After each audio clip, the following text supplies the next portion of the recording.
Ya hemos visto en varias ocasiones el patrón de diseño sobre el que se asienta la STL, la biblioteca de plantillas estándar de C++, organizada en contenedores de datos, algoritmos que llevan a cabo acciones sobre ellos e iteradores que permiten recorrerlos.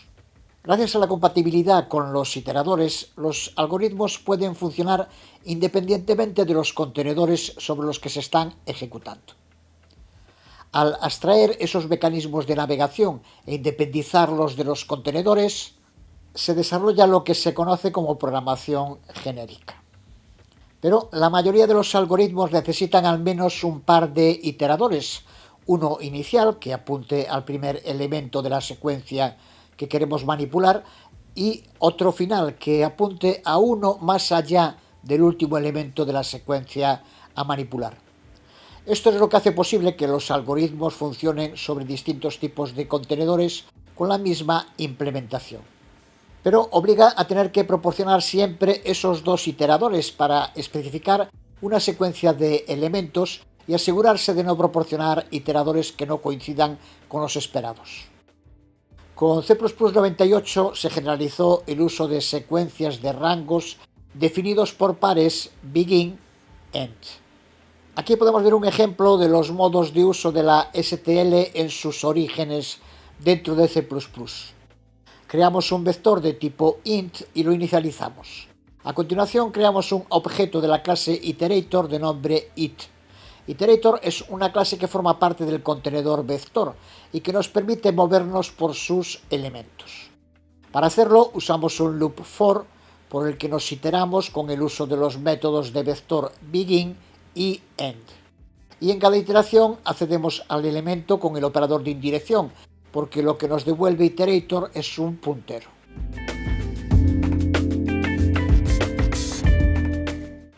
Con la estandarización de la STL y la aparición de C++ moderno, empiezan a crearse clases que funcionan como rangos implícitos, encapsulando en su implementación los pares begin-end que se usaban explícitamente con C++98. Así, en C++11 aparecen los loops for each, también denominados loops basados en rangos, que encapsulan en su implementación los métodos begin y end, que ya no aparecen explícitamente en el código. En este ejemplo tenemos el mismo vector, pero ahora ya no necesitamos usar el objeto iterator ni los métodos begin y end. En su lugar, simplemente tenemos que indicarle al loop el vector por el que se debe iterar, v, y pasarle una variable, aquí x, que será por la que se itere. Observa también cómo el valor de x ya no es un puntero. Y el compilador ya utilizará implícitamente los métodos begin y end para obtener el rango de elementos a recorrer. Pero el loop for each necesita que el contenedor sobre el que se itera sí cuente con esos métodos, como ocurre aquí con el std vector. Los loops for each o basados en rangos proporcionaron con C++11 una forma más sencilla de iterarse sobre los elementos de un contenedor en comparación con los loops del C++ clásico que vimos en el primer ejemplo. Pero estos loops tienen importantes limitaciones, porque solo son capaces de realizar una única acción con cada elemento, accediendo a él y almacenándolo en una variable.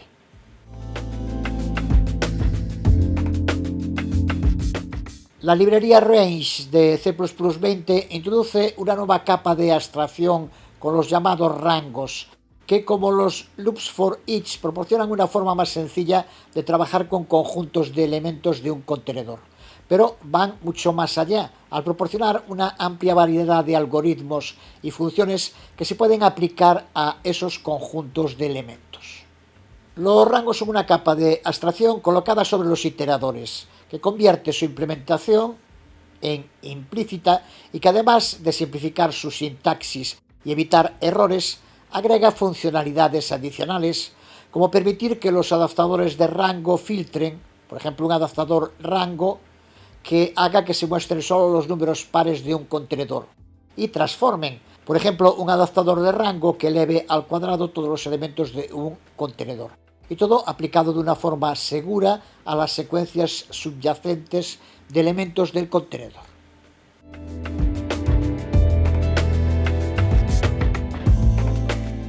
La biblioteca de rangos está definida en el header ranges y sus componentes se pueden clasificar en 5 grandes grupos. El primero son los propios rangos. Todos los rangos son a su vez conceptos, los conceptos de C++20 que vimos en los dos videotutoriales anteriores, porque los algoritmos y funciones que los van a utilizar deben cumplir con ciertos requisitos que deben conocer a priori, como ser iterables, por ejemplo.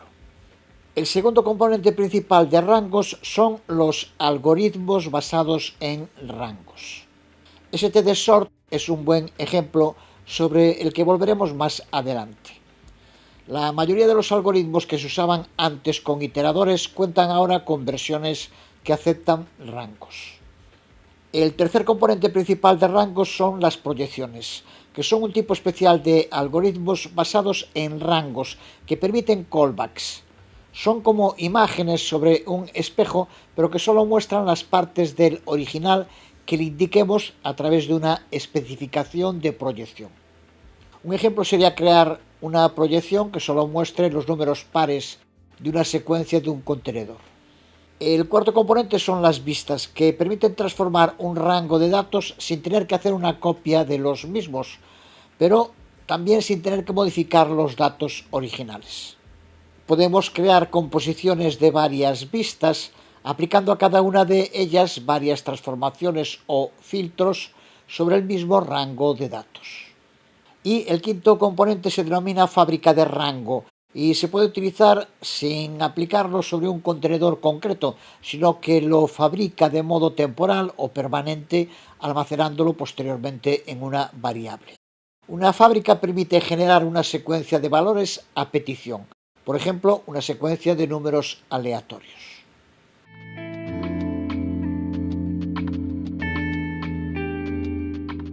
El primer componente de la librería range son las funciones de rango, que permiten acceder a contenedores o rangos de contenedores.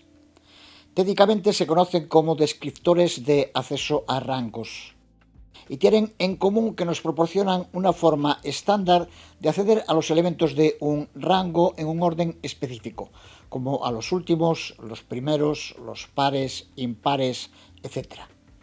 Son funciones mejoradas respecto a los iteradores clásicos, entre las que se incluyen algunas de las que vemos en la lista.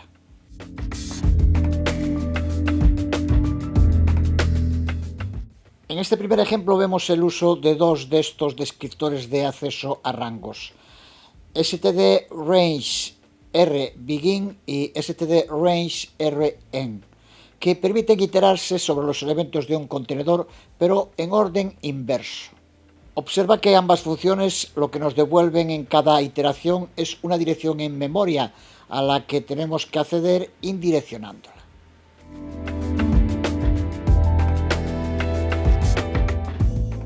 Aquí podemos ver otro ejemplo de código con el uso de stdRange-empty, a la que se le pasa un contenedor y determina si está vacío o no.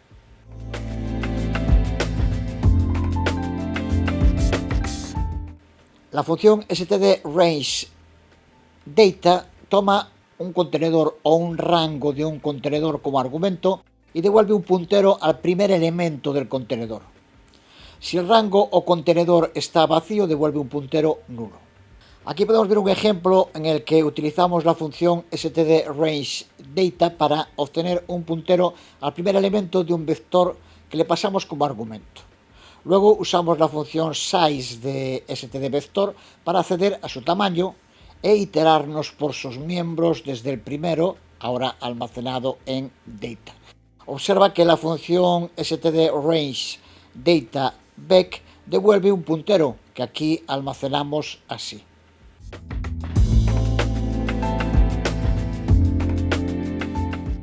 Esta es otra versión en la que accedemos con el loop for solo a los tres primeros elementos del rango, al indicar ese límite en el loop for normal.